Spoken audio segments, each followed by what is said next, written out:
ao som de Linkin Park em 8 bits.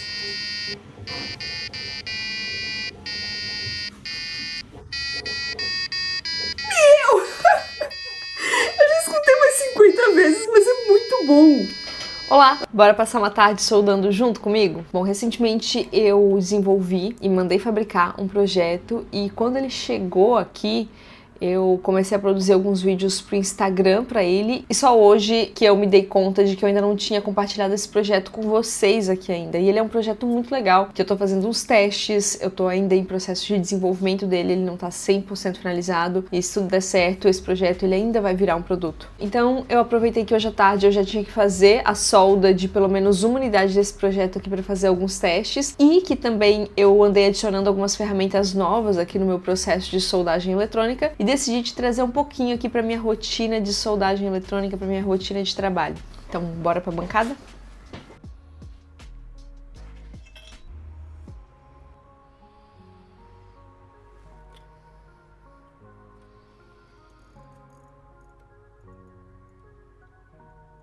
Acho que eu preciso começar mesmo organizando um pouco aqui a bancada. Eu tô fazendo esses modelos aqui, ó, de impressão 3D, que eu tô construindo um enclosure para minha nova impressora 3D.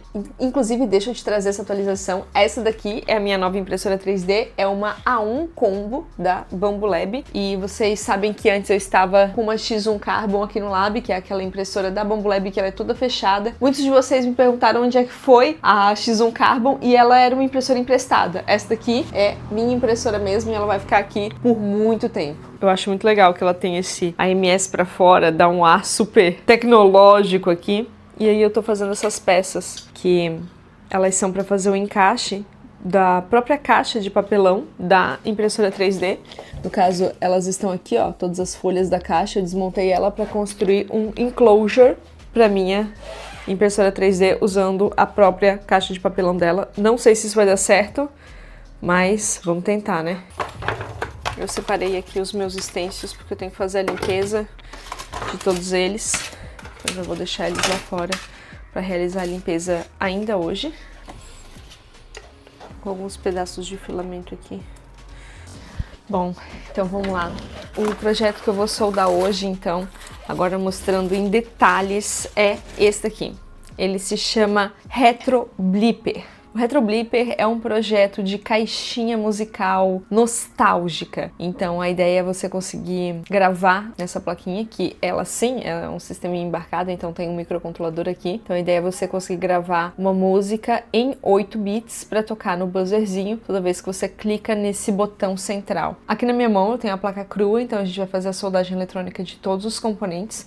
Esse é um projeto que eu já tinha soldado uma versão dele. Inclusive o vídeo soldando a primeira versão do Retro Blipper já tá no Instagram e hoje eu vou fazer essa solda aqui junto com vocês para aproveitar que eu tô desenvolvendo aqui esse projeto, botando a mão na massa, retomando ele um pouquinho, porque ainda falta bastante coisa para esse projeto finalizar. E aí quando eu mostro para vocês os meus projetos finalizados assim, com essa carinha, eu sempre recebo bastante pergunta aonde que eu fabrico os meus hardwares, aonde que eu fabrico as minhas placas de circuito impresso, porque realmente todos os meus produtos, inclusive os produtos que estão disponíveis na minha loja, eles têm um acabamento muito profissional. E todas essas placas aqui desse projeto e de outros que eu comercializo na minha loja foram todos fabricados na PCBWay. A PCBWay é uma fábrica que produz placas de circuito impresso, uma fábrica chinesa, é onde eu mando fabricar todas as minhas produções. E na PCBWay é muito simples de você fazer um pedido, porque basta você extrair os arquivos de fabricação da sua placa de circuito impresso e colocar ele dentro do site da PCBWay para realizar uma cotação. A cotação ela é feita toda dentro do site, é muito simples de realizar a cotação e você já vai conseguir saber quanto que custa o seu lote de fabricação. Você consegue escolher entre diferentes acabamentos. No caso do Retro Blipper que eu tenho aqui, ela tá na Solder Mask preta e na Silk Screen branca, e exatamente essas especificações de placa que eu fiz aqui no Retro Blipper eu consigo fazer uma compra de um lote protótipo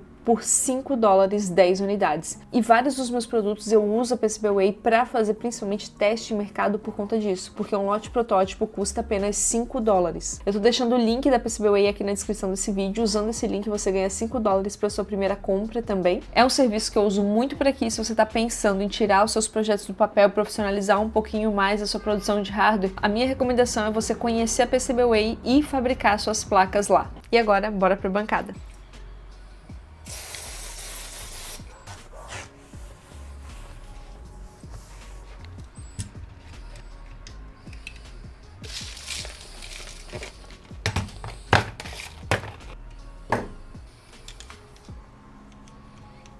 Tá quase acabando, hein? O estanho em pasta, olha só. Tá na hora de pedir um novo já. O processo aqui na bancada, ele começa sempre igual. Eu gosto de limpar, né, as minhas placas de circuito impresso com álcool isopropílico. Isso porque elas ficam guardadas aqui e com o tempo e também a gente passando a mão, né, para mostrar cada uma das placas aqui, acaba sujando elas e isso interfere bastante, assim, no processo de solda. Então, eu sempre começo aqui passando álcool isopropílico. Eu também gosto de usar esse tipo de pano aqui, que é um pano de microfibra, que ele não solta aqueles fiapinhos, sabe? Então, isso ajuda também a fazer uma boa limpeza aqui na placa. Acho que você já tá notando que tem algo de diferente aqui na minha bancada. Agora eu tô com esse tipo de suporte para as placas. Eu tô gostando bastante, eu acho ele bem firme. E eu gosto que eu consigo girar ele desse jeito aqui, ó. Então, gostei bastante dessa atualização. Antes dele, eu tinha um suporte magnético, que vocês gostavam bastante, né? Eu sempre recebi pedidos de vocês para compartilharem ali o link. Eu vou continuar deixando o link do antigo suporte aqui na descrição. Esse aqui é um suporte que eu ainda estou testando, as minhas primeiras impressões ainda. Então, por enquanto, eu ainda não vou compartilhar o link com vocês, porque eu acho que ele está muito recente aqui na bancada. Mas para quem acompanha o conteúdo no Instagram, já viu aqui esse suporte chegando e já recebeu os links também. Então, se você quiser receber, às vezes, as coisas em primeira mão aqui, antes de eu fazer um review super completo e profundo, no Instagram, normalmente, eu posto os conteúdos de uma maneira mais rápida e posto também as minhas primeiras impressões de algumas coisas. Para soldagem eu vou usar estanho em pasta. Nossa, eu tô achando até que esse estanho tá seco. Na verdade, acho que é só a pontinha dele que tá seco. Deixa eu desentupir aqui.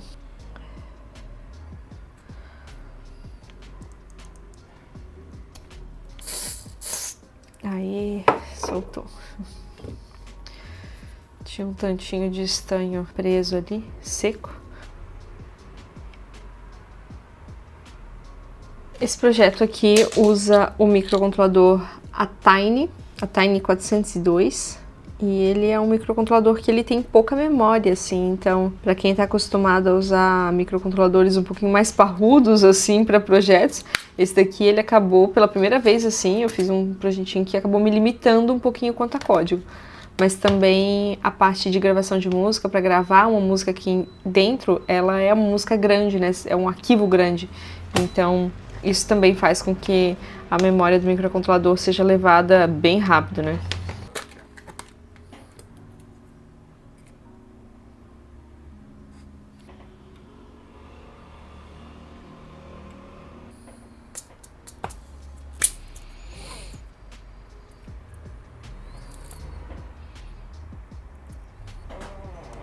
Para esse projeto eu acabei tendo um problema aqui com esse resistor.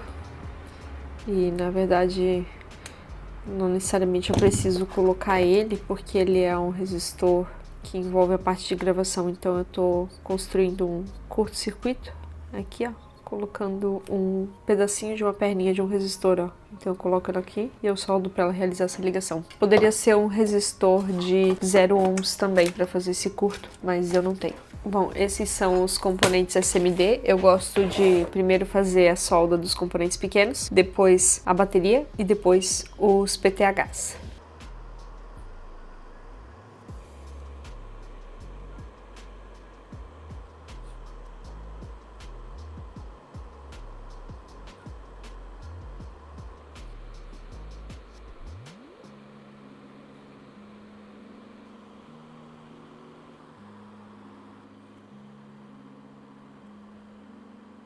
Eu tô usando um exaustor, ó. Ele fica bem aqui na frente da bancada e ele fica bem em cima aqui, puxando todos os gases na hora da soldagem eletrônica. Agora a gente vai começar a colocar os componentes PTH. Para esse projeto eu acabei selecionando alguns componentes que eu tinha aqui na bancada, no meu estoque, e que eu não estava usando muito em nenhum projeto. Então o buzzer foi um deles, porque ele é um buzzer passivo ao invés de ser um buzzer ativo, e o Atine 402 também era um microcontrolador que eu tinha aqui e ainda não tinha usado em nenhum projeto. Na verdade ele foi fruto de uma compra errada que eu fiz, e aí eu fiquei com estoque de um componente que eu não ia usar no projeto que eu estava fazendo. Então esse aqui é o buzzer, vamos soldar ele. O buzzer eu vou soldar com ferro de solda e esse switch aqui também. Além disso, eu tenho mais um componente SMD aqui nessa PCB, que é esse LED, que fica bem aqui. Olha só, ele fica debaixo do botão. Agora eu vou fazer então a solda do buzzer, que tá aqui. Eu vou usar o ferro de solda para isso. Acho que antes de fazer o buzzer eu vou fazer o LED, porque vou usar o soprador térmico de novo.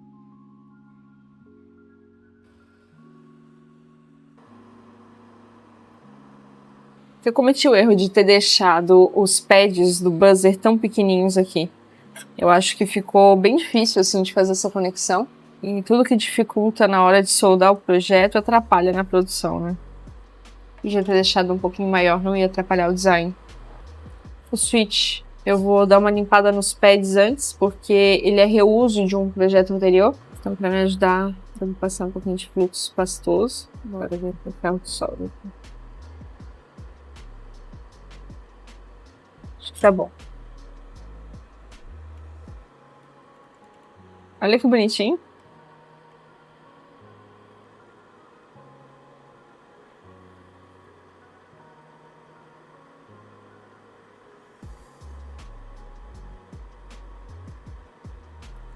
Se você tem dificuldade para solda de componentes PTH, se a sua solda fica feia, ó, já deixa eu te dar essa dica, tá? Fluxo pastoso, isso aqui ajuda muito. Tá vendo que eu deixei aqui algumas portas, tá vendo, descritas? Esse daqui são usadas para gravação. Na verdade, o PA7 e o PA2 são portas que ficaram disponíveis no microcontrolador que eu deixei aqui abertas para futuros projetos, mas o GND Reset ID7 e os 5 volts, eles são usados na hora da gravação. Aí para facilitar eu gosto de usar uma barrinha de pinos. Já vou aproveitar para te falar como fazer a solda de uma barra de pinos numa PCB da maneira perfeita. Vamos lá, vamos começar primeiro cortando a barra de pinos exatamente do tamanho que a gente precisa aqui.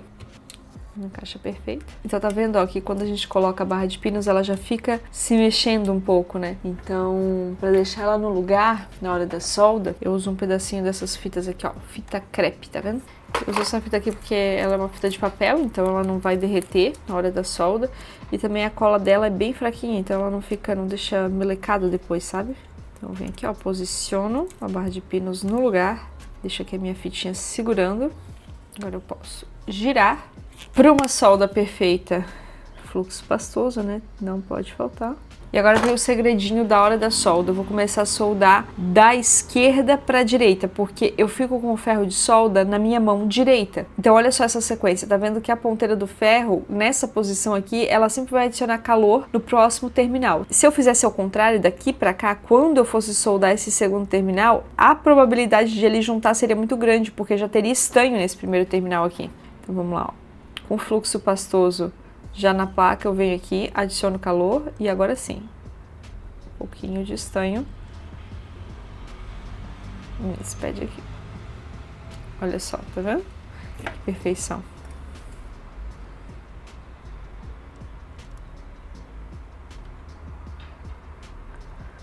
O segredo aqui é não adicionar muito estanho, é esperar o calor realmente espalhar pelo pad e fazer o estanho entrar para dentro do buraquinho ali. Tá vendo só? Uma solda limpa, perfeita. Tá vendo que não tem curto-circuito aqui entre os terminais. E se quiser no final, ó, pode limpar com um pouquinho de álcool isopropílico, que fica perfeito. Finalizar a limpeza da placa agora. Percebi que nós temos um curto-circuito aqui na placa. Como resolver esse problema? Tá vendo que o projeto já tá 100% soldado, todo bonitinho, fabricado, mas ainda temos essa questão aqui. É muito comum quando cria esse curto-circuito aqui, de você vir aqui, aquecer e com o sugador puxar, né, o excesso de estanho. Mas eu vou te mostrar que para componentes menores fica muito mais fácil se você usar fluxo pastoso. Então eu venho aqui, ó, adiciono um pouquinho de fluxo pastoso e agora com o meu ferro de solda, com a ponteira bem limpa e aquecida, vou até limpar ele mais um pouquinho aqui. Eu só venho aqui, ó, aquecendo, tá vendo? E eu venho aqui, tipo, penteando. Vou até mudar aqui de posição pra ficar mais fácil pra mim. Aqui, ó, tá vendo, ó? Eu aqueço esse terminal e eu venho puxando esse estanho. Aqui, prontinho, tá vendo? Olha só como ele saiu, ficou perfeito e desse jeito não tem perigo também de você acabar tirando o estanho dos outros pads, tá vendo? Você não tira o estanho que já tá ali, você só remove aquele excesso. Então, para componentes SMD, principalmente em coisinhas bem pontuais como essa daqui, eu prefiro usar o fluxo passoso do que o sugador, apesar das duas ferramentas funcionarem bem se você fizer um bom trabalho, né? Agora, problema nessa PCB foi resolvido e eu vou limpar aqui pra gente finalizar esse projeto. Prontinho, placa finalizada. Deixa eu só dar mais um talento aqui. Pronto. Agora sim, mais um projeto finalizado. Para que eu pudesse usar a bateria aqui e ainda assim conseguisse fazer o update de código ou usar a parte de energia pelo pino aqui que eu deixei disponível, no switch aqui eu coloquei 2 modos de operação. Então ele tem a parte de gravação e a parte de bateria. Então eu vou deixar ele aqui no modo de gravação, porque agora eu vou fazer a conexão no Arduino. A legenda dessa placa ficou errada, porque eu coloquei aqui que era a porta D7, mas na verdade é a porta D6. Acontece. Prontinho, conexão para gravação feita. Bom, esse foi o meu primeiro projeto embarcado, então eu decidi deixar a parte de gravação fora, porque quando eu estava desenvolvendo esse projeto eu achei que ia ser muito complexo eu desenvolver já o meu primeiro projeto embarcado junto com a parte de gravação. Então, como tinha bastante chance de eu fazer errado isso da primeira vez, e eu queria entender como que eu podia primeiro embarcar um Atine 402 dentro de uma placa de circuito impresso, eu decidi deixar a parte de gravação para fora. Ela tá numa gambiarra aqui, porque também é a minha placa que eu fiz os testes aí, mas basicamente a gente está utilizando aqui um Arduino Nano para fazer a gravação das músicas. Então é só eu espetar o Arduino Nano aqui no meu computador e espetar aqui, fazer a conexão nas portas aqui da placa. Essas entradas aqui já estão descritas para facilitar ali na placa, então eu sei certinho aonde eu tenho que colocar cada pino. E aí eu consigo usar o meu Arduino Nano como um gravador. Agora, já na questão de código, eu tive a ajuda da Bianca e da Lele durante as lives, porque eu tava com bastante dificuldade de fazer com que o buzzer representasse a música de um jeito que realmente parecesse ela. E aí elas trouxeram umas ideias muito legais de como que a gente podia fazer essas notas usando o buzzer. E inclusive a Lele fez um algoritmo que transforma as músicas em 8 bits. Eu tenho que começar a organizar melhor os meus arquivos. Toda vez que eu vou buscar alguns códigos de alguns projetos e o projeto não está 100% finalizado, eu faço uma bagunça absurda nesses códigos aqui. Guardo eles em pastas aleatórias. Tem que melhorar isso, porque toda vez que eu pauso um projeto e preciso desenvolver ele depois de um tempo só, o negócio fica muito louco. Temos aqui o código, então, da música Evidências. Vamos ver se está certinho. Vamos gravar isso aqui. Era pra ter dado tudo certo. Não tá dando certo. Tem alguma coisa aqui com o clock que eu tô achando que talvez eu sei o que tá acontecendo. Vou tentar remover o capacitor que tá aqui na placa. Bora tentar novamente. Vamos lá. O que será que tá acontecendo? Acho que eu descobri o problema e não era nada a ver com hardware. Na verdade, a biblioteca que eu estou utilizando para fazer a gravação, ela atualizou automaticamente no meu computador. Provavelmente eu devo ter clicado em algum momento ali para atualizar as bibliotecas. E essa biblioteca específica, ela não pode ser atualizada. Ela tem uma determinada versão que funciona. Então, foi esse o problema, eu acho, porque agora está compilando tudo certinho. Antes não estava nem compilando. Eu vou tentar fazer a gravação do código aqui para ver se a gente consegue alguma coisa. Opa! Temos boas notícias. Ele dá esse monte de coisas vermelhas aqui, esses bad responses e um monte de coisa, mas isso é um bom sinal, porque provavelmente ele realizou a gravação. Ok, ainda estou com problemas aqui. Na verdade, eu acho que eu devo estar esquecendo alguma coisa no processo de gravação desse projeto. Faz bastante tempo que eu não faço a gravação dessa placa, então acho que eu vou levar esse problema para a live que vai acontecer hoje à noite, então eu vou conseguir trocar ideia com a comunidade. Muita gente também aqui da nossa comunidade já tem experiência no desenvolvimento de projetos desse tipo, então acho que eu vou tentar resolver esse problema aqui junto com a comunidade, porque dá pra ver aqui que já tá meio escuro. Na verdade, a tarde já acabou, né? Eu passei passei aqui a tarde soldando esse projeto e arrumando algumas coisas do lab. Então, na verdade, esse não é um vlog passe uma tarde soldando comigo, ele vai se estender um pouquinho mais. Então, bora pra live daqui a pouquinho e aí eu trago atualizações se a gente conseguiu resolver esses problemas. Eu acho que a gente vai conseguir resolver esses problemas em live, sim. Inclusive, já quero até deixar um convite, se você quiser participar da nossa comunidade, nós temos um grupo no Discord. Vai estar aqui na descrição desse vídeo, você pode entrar na nossa comunidade e fazer parte dessa nossa comunidade. Tem muita gente que gosta de desenvolver projetos, tem especialistas, tem estudantes, tem interessados nessa área. Então, se você quiser contribuir com os seus conhecimentos ou até tirar dúvidas sobre projetos que você está desenvolvendo, vem participar da comunidade Julia Labs, que é uma comunidade muito legal, e já aproveita também para se inscrever nesse canal.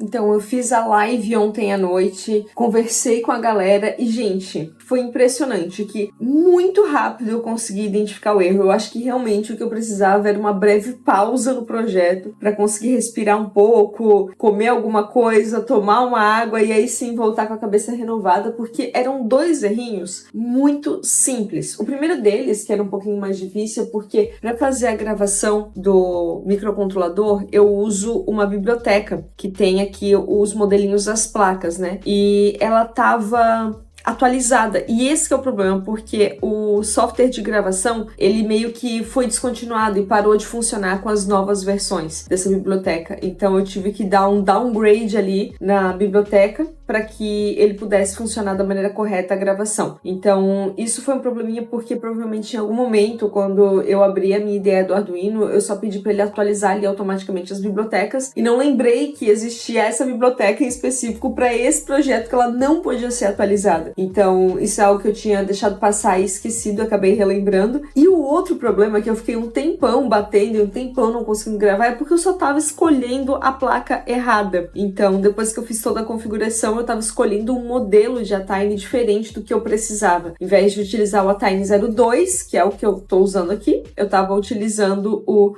Atine 12. Então eu tava tentando fazer a gravação de um chip que não era exatamente o chip que eu tava usando. E por isso, os problemas. Agora eu vou te mostrar aqui como que tá funcionando. Ele não tá na bateria, ele tá aqui grudado no Arduino, mas eu tô usando ele só como fonte de alimentação aqui nesse momento. Inclusive, ontem à noite, aí, como eu já tinha resolvido esse problema, eu achei que eu ia demorar um pouquinho mais pra resolver, porque eu tava achando muito que era um problema de hardware, mas no final não era só uma pequena configuração.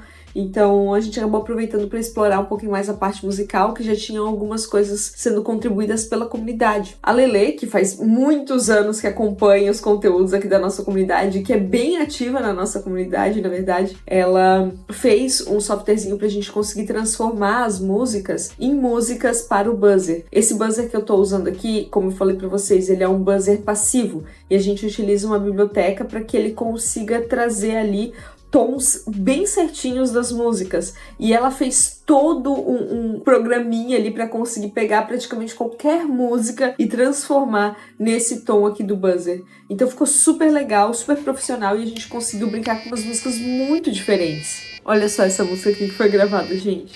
Imagina nesse momento, entendeu?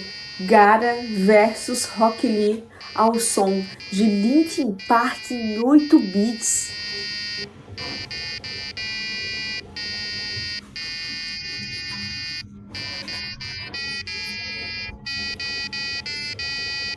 Gente, isso aqui ficou genial, ficou uma delícia, ficou maravilhoso. Meu!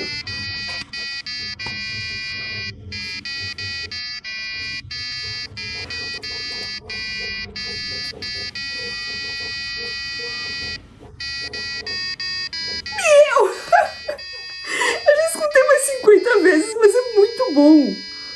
Olha isso.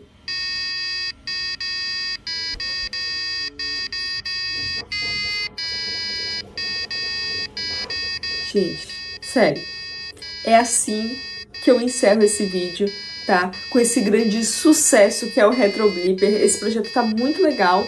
E agora, já deixo até dar um spoilerzinho aqui para os próximos conteúdos que a gente ainda vai fazer sobre o Retro Blipper, porque ele tá só na plaquinha e ele vai ganhar um case super legal. Então acompanhem os próximos passos do Retro Blipper em próximos episódios aqui no Julia Labs. Eu me despeço de vocês por aqui e a gente se vê no próximo vídeo. Tchau, tchau!